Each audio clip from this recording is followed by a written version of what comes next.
ایک بزرگ اپنے بیٹے کے پاس بیٹھے ہوئے تھے، وہ دونوں باتیں کر رہے تھے کہ اچانک کسی نے دروازہ کھٹکھٹایا۔ نوجوان دروازہ کھولنے چلا گیا۔ ایک اجنبی آدمی بغیر کسی کو سلام کیے گھر میں داخل ہوا اور بوڑھے کی طرف بڑھتا ہوا بولا، اللہ سے ڈرو اور اپنا قرض ادا کرو، میں نے بہت زیادہ برداشت کر لیا ہے، اب میرا صبر ختم ہو رہا ہے۔ نوجوان اپنے باپ کو اس برے حال میں دیکھ کر غمگین ہوا اور اس کی آنکھوں میں آنسو بہنے لگے۔ پھر اس آدمی سے پوچھا، میرے والد آپ کے کتنے مقروض ہیں؟ آدمی نے جواب دیا، 90,000 ریال سے زیادہ۔ نوجوان نے کہا، میرے والد کو چھوڑ دو اور اللہ کے حکم سے خوشخبری سناؤ۔ پھر وہ نوجوان اپنے کمرے میں گیا اور رقم لے آیا۔ اس کے پاس 27,000 ریال تھے جو اس نے کام کرتے ہوئے اپنی تنخواہ سے جمع کیے اور اس نے اسے اپنی شادی کے دن کے لیے جمع کیا تھا، جس کا وہ بے صبری سے انتظار کر رہا تھا، لیکن اس نے اپنے والد کی تکلیف کو دور کرنے کو زیادہ ترجیح دی۔ نوجوان نے اس آدمی سے کہا، یہ میرے والد کے قرض کی ادائیگی ہے، انشاءاللہ ہم آپ کو باقی رقم بھی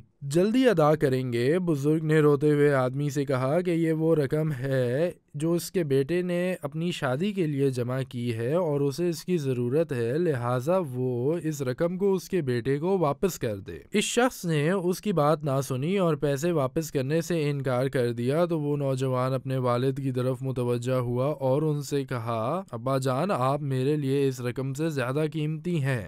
پھر اس نے اپنے والد کی پیشانی کو چوما۔ اگلے دن نوجوان اپنے کام پر گیا، لیکن وہ اپنے اس کام سے بیزار ہو چکا تھا۔ اس کا ایک دوست اس کے پاس آیا اور اس سے کہا، کل میں ایک بڑے تاجر کے پاس تھا، اس نے مجھ سے کہا اس کے لیے اعلیٰ اخلاق والا ایماندار آدمی تلاش کروں۔ اس کی خواہش ہے کہ کوئی ایسا آدمی ملے جو کاروبار کو کامیابی سے چلانے کی صلاحیت رکھتا ہو۔ مجھے آپ کے علاوہ کوئی ایسا شخص نہیں ملا جسے میں جانتا ہوں اور جس کی یہ تمام خوبیاں ہوں، تو آپ یہ نوکری حاصل کرنے کے بارے میں کیا سوچتے ہیں؟ نوجوان کا چہرہ خوشی سے لبریز ہو گیا۔ شام کو تاجر اور نوجوان کے درمیان ملاقات ہو گئی۔ آدمی نے اس کے ساتھ خود کو مطمئن محسوس کیا اور اس سے تنخواہ کے بارے میں پوچھا۔ نوجوان نے کہا، میری تنخواہ 5,000 ریال ہے۔ اس شخص نے جواب دیا، کل صبح جا کر اپنا استعفیٰ جمع کروائیں اور اب سے آپ کی تنخواہ 15,000 ریال ہے۔ اس کے علاوہ منافع ہونے پر کمیشن اور ہاؤسنگ الاؤنس آپ کے حالات کو بہتر بنانے کے لیے 6 ماہ کا خرچ بھی مہیا کیا گیا۔ یہ سنتے ہی نوجوان نے زور زور سے رونا شروع کر دیا اور کہا،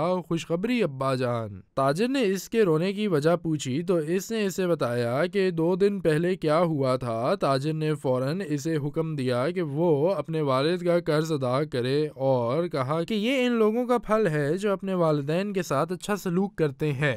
ما عندكم ينفد وما عند الله باق وَلَنَجْزِيَنَّ الَّذِينَ صَبَرُوا أَجْرَهُمْ بِأَحْسَنِ مَا كَانُوا يَعْمَلُونَ من عمل صالحا من ذكر أو أنثى وهو مؤمن فلنحيينه حياة طيبة ولنجزينهم أجرهم بأحسن ما كانوا يعملون